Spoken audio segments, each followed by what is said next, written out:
Man ir prieks, ka mūsu komandas jaunie spēlētāji progresē no spēles uz spēli, un īpaši prieks par Mārtiņu Mejeru, kurš tieši pēdējā spēlē ar Cēsīm parādīja ļoti labu sniegumu un teiksim, absolūti apspēlēja par mēnešu spēlētāju atzīto Rozīti no Cēsas komandas.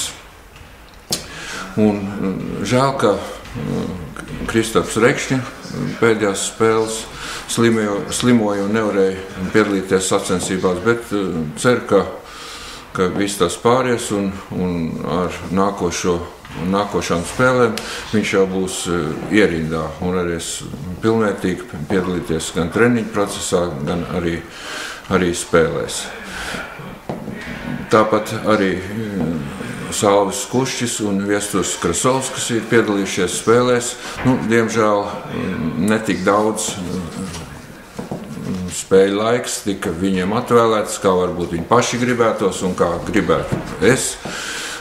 Bet jāsaprot, ka šeit ir koks ar diviem galiem, jo nevaram jau katrā spēlē, sevišķi, ja tā ir pavisam līdzīga un spraiga spēle, izmantot 12 spēlētājus.